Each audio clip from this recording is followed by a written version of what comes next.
Hey, I'm Munira, a consultant by profession, but a storyteller at heart. This is Munira's Musings, a place to talk about real stories, the thoughts we carry, the questions we ask, and the moments that have shaped who we are. If you're looking for honest conversations, small sparks, insight, inspiration, and ideas, then you're in the right place. Let's talk, let's grow, let's begin. Greetings from Chicagoland. Hi, everybody. Welcome to Munira's Musings. It's been a minute, but we're back with a new guest from another continent. Would you believe it? I am speaking to Sharlene Lynch today, and she is a dynamic speaker, a business strategist, and she helps other people get in the groove. So, welcome to Munira's Musings, Charlene. Hello, and thank you so much for having me as a guest. Thank you. So, we at Munira's Musings interview a guest every week where every story is more than just a story. It's a spark that can light the way to change. Each week, we sit down with a remarkable guest whose journeys reveal lessons, insights, and fresh perspectives that might just challenge you because you who are listening are entrepreneurs. And this is just not about listening, it's also about pausing to jot down ideas that resonate and then finding ways to bring them to life in your own world, in your own business, in your own universe. Because real growth begins when inspiration meets action. So let's lean in together and see what today's conversation unfolds. So, Charlene, tell us a little bit about yourself. I know you are in Adelaide, Australia. Yes. And this is, and I've had a few Australians on my show, and that's amazing. But we've always had to work around their schedule because it's morning over there and it's about to get night here. So, welcome and tell us a little bit about yourself. Oh, thank you so much for having me. And I feel like I'm in good company. I was born an entrepreneur, and I struggled to fit into the 9 to 5 category. For a hot minute, I was an accountant, but now I'm a recovered accountant. And I just didn't work really well with the 9 to 5, and I didn't really work very well with having someone else as my boss. So I always was meant to be an entrepreneur and left a perfectly good accounting position as a management accountant to follow my career as an entrepreneur. And it's sometimes been a bumpy ride. And I know though that I have developed more as a human, and I have been able to lean in and experience all shades of amazing being on this side of the track rather than working the 9 to 5. It gives us a lot of freedom, but it also gives us the opportunity to peel back the covers and have a look at what's underneath, what's driving us, what's stopping us moving forward. And I feel it's the best therapy ever being an entrepreneur. It ensures that you expand. So, you have said that you were born an entrepreneur. Tell me, what was the first thing that you started making money? I definitely did the lemonade when I was old enough to do that on the side of the road. Okay. I never missed an opportunity to engage in making a difference for other people. So yeah, I gave pretty much, and I know also I noticed the same behavior with my son as well. I've just got to tell this story because this is actually quite amusing. He was on a jamboree, which is a huge scouts event where there's thousands of scouts, and he wanted to earn himself a little bit of extra money. So he'd get up very early in the morning and stand really in line for the shower, and then he'd sell his space. Oh, So nice. out of nothing, he would make money. I loved it also. So obviously the apple didn't fall very far from the tree. He also at the end of the day would go around to each of they're like a canteen tent. He would collect their leftovers, milk and leftover coffee, and he would make iced coffees and then sell the iced coffees in the mason jars. So he didn't have to have anything to make the money. It was just always really great ideas. And I love that we can live in a space where we can lean in and bring our magic to life and help others in very unique ways. That's what I love about being an entrepreneur. So you are a creator of the align method. Tell me about that. And what is it? So you've left a let me go back a little bit. You left a perfectly good job with an accounting firm to start helping business strategies. Do you think that was something that you needed to work on partly because you saw a lot of entrepreneurs doing the wrong thing in accounting, so you had to put them on the right path? Was that something that triggered it? How did this trigger even happen? Yep. Okay. Great question. Okay. So the align process is something that was actually born out of COVID. So that's relatively new. That's just the last 5 years. Previous to that, when I left the accounting position, I ran my own beauty company and absolutely loved that. And then from there became a speaker, and then from there unpacked the intellectual property space. So so it was a gradual progression to get to where I was, and this is for everyone who's listening, is that where you are right now might be just a stepping stone in the direction of where it is that you're going.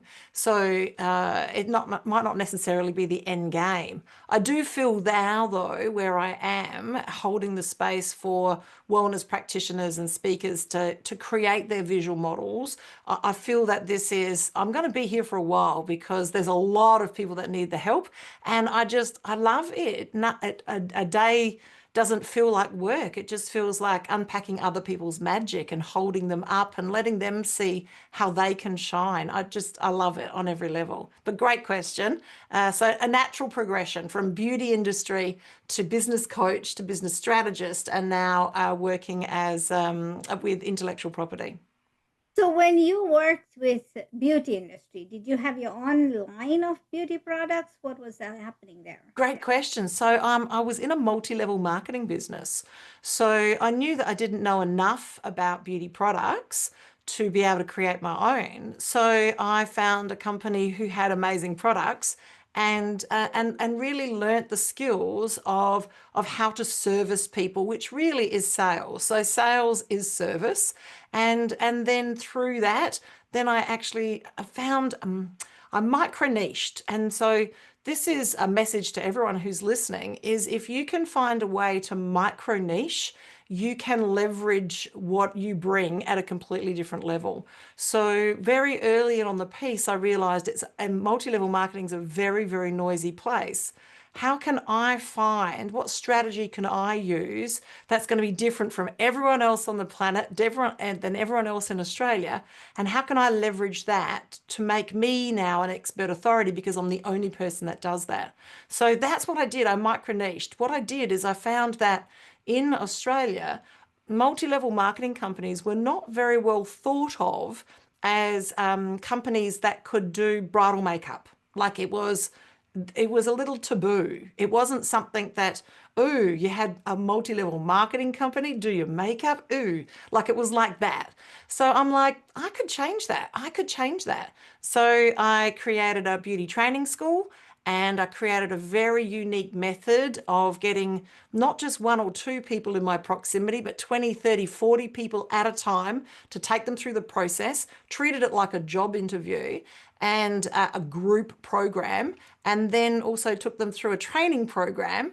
And that at the end they were certified. And yeah, I basically built $1 million multi-level marketing business on the back of a veil and completely changed the way people saw Nutrimetics as a company for doing wedding makeups. So yeah, absolutely loved it, and stayed there for quite some time until then. Obviously, I stepped into the to speaking, and then obviously where I am now, which is unpacking intellectual property. But that too had its own little story.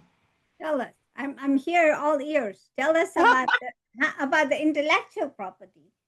Wow. So first of all it came with doing my own. So I had a life-changing tragedy happen in September 2011, and I completely shifted how I turned up as a human on this planet. So I'm recovered alcoholic. This month I'm 10 years sober, so I'm pretty excited about. Wow, Yeah, congratulations.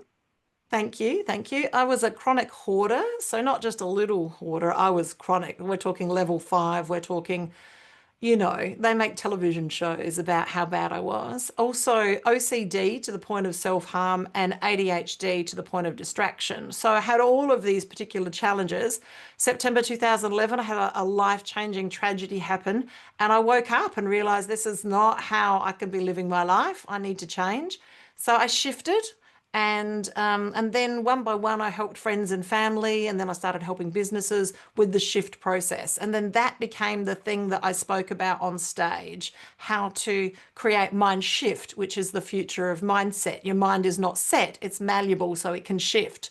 So so in doing that, I had my visual models created, and it took me from being just speaking in Rotary clubs and those sorts of things to now speaking on stages, because now I had my own unique intellectual property that stood me apart from other people. And so here in Australia, if you are just speaking on stage, you might be able to earn $2,000 or $3,000, but you can't take another jump in your income unless you've got your own intellectual property.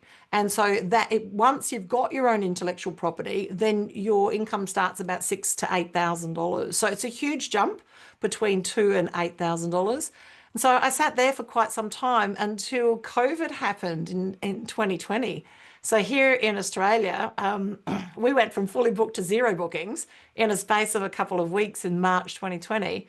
And that's when I thought, I've gained so much from using visual models. I'd now like to teach others the same thing. So that's what I started to do. In 2020, I started unpacking other people's intellectual property, helping them shift from speaking one to one to many, and running group programs, and finding their differentiating value proposition, the thing that sets them apart. And it does start with that micro niching. So we're on the same page with that, that it really does all start from being very specific about who it is that you serve and how you serve them. Well, so now you've been in business for 30 years, right? Last Oh, and 11 the and a rest. half. More than that, I'm nearly 60. You decided, so I'm curious about you. You worked with the multi-level marketing company and you decided to walk away. Why did you do that? Yeah, so I feel that I was going through another transition. So I think it started when I was 38. I really felt that I wasn't living the life that I wanted to live. I was happy, the money was there, things were great, but I just wasn't fully satisfied. There was something missing. And so I went back to school and became a holistic psychologist. So, which was like, only something you do, I suppose, when you're having a midlife crisis. And then that opened lots of other doors for me to have a look at, am I living my life totally on purpose? Am I turning up with all of my power? Is there something else that I can bring to the table that's going to make other changes? So yeah, I'm going to call it midlife crisis is what made me change direction. And look, I still have a few clients, and I still have a multi-level marketing business, but it's not where I put my effort and energy. I love the products. Hey, I look great for 60. So the products are amazing. So yeah, does that answer your question? Yes, yes. Okay, so now let me ask you something else. You work with a lot of people with wellness, right? And that's something that's very dear to your heart. Tell me, what is, as a business strategist for every entrepreneur, what do you see that's common that everybody else is making a mistake, and that they should know something? There's something that missing. What is something that you see in everybody, like a cookie cutter? What is the one thing? Oh, okay. Okay, I've got to dial it back to explain why I work with wellness practitioners. Once I came out as a holistic psychologist, I took clients for a while, but I was terrible at it. I was absolutely terrible at it. But I wanted to be a holistic psychologist, but I was terrible at it. I didn't have the level of compassion and empathy that's required to hold the space for people to heal. I wanted them to move faster. So the reason why I work with wellness practitioners is because I absolutely adore what it is that they do, and I hold them in very high esteem, probably higher than they hold themselves, because they're doing the thing that I really want to be doing. So that's the reason why I work with wellness practitioners. And the one thing across the board, so I work with doctors, I work with people that own very large practices, I work with professional speakers on stage that are doctors as well.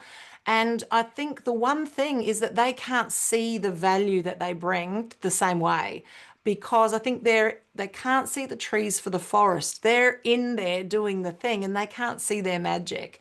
So it takes a person from the outside looking in to be able to see that next level of magic. And through the process that I take them with the Align, we unpack who it is their best avatar, how it is that they need to turn up, the language that they need to use, and what do they bring to the planet that's completely unique than everybody else, and what does that look like? And that's what the visual models look like. So in the short version, to answer your question, it's they don't maybe see the big picture, and they don't see how powerful that they are. Awesome. Wellness practitioners could be nurse practitioners, doctors, also psychologists, psychologists, and everybody else who help from ground up, right, to everybody. Um, Yes, there are also people that do Ayurvedic eating methods. Like, it's anyone that's got anything to do with helping people heal. So it can be spoken or it can be energetic work. They could be into chakra aligning, whatever it is that they do, as long as they want to help people heal. Yeah, because my mission is to raise the frequency of the planet. Huge job. Can't do it all by myself, but what I can do is work with enough other wellness practitioners to raise their frequency, then to raise the frequency of the people in their proximity. that is so awesome. What is one thing that I should have asked you that I haven't? How do you work with me? Okay, how do we work with you? Well, thanks for asking. One of the things that I do is every month I run a masterclass so that people can come along and have a look at, what could unpacking your intellectual property look like for you. And it goes for 90 minutes. It's really fun. It's very interactive. It screens on because I ask you questions and I help you build your models around what it is that you bring to the planet. And it's heaps of fun. So we've got one coming up. I think it works out to be your Wednesday, my Thursday. So it's my the 21st of August. But the details are all on my link tree, and I think I've sent you the link. All right, okay. And how do people find you, Charlene? Yeah, so it's Sharlene with an S, so which is contrary to the to the American spelling, which is spelt with a C. So because I'm Irish descent, so yeah, so you can find me. I'm on my website. You can find me on Linktree, just Sharlene Lynch, and you can find me on Instagram and Facebook. So I'm pretty much everywhere. But if you go to Linktree, you'll find all of my links there to accessible to everything that's happening, all the fun things and all the free things. That is awesome. So, thank you so much for being on our show, ladies and gentlemen. And this is a fun conversation to have, but it also brings us to the end of this episode of Munira's Musings. I hope today's conversation sparked a fresh idea, offered a new perspective, or simply encouraged you to see things a little differently. And if you'd like to keep going on and exploring stories like this, go ahead, share, like, and subscribe to our channel. And do not forget to tap the bell icon so you know that the new episode has dropped. Thanks for joining me today. Until next time, stay curious, stay inspired, and keep turning those ideas into action. I'll see you in the next episode. Thank you, Charlene, for being here. I appreciate it. Bye.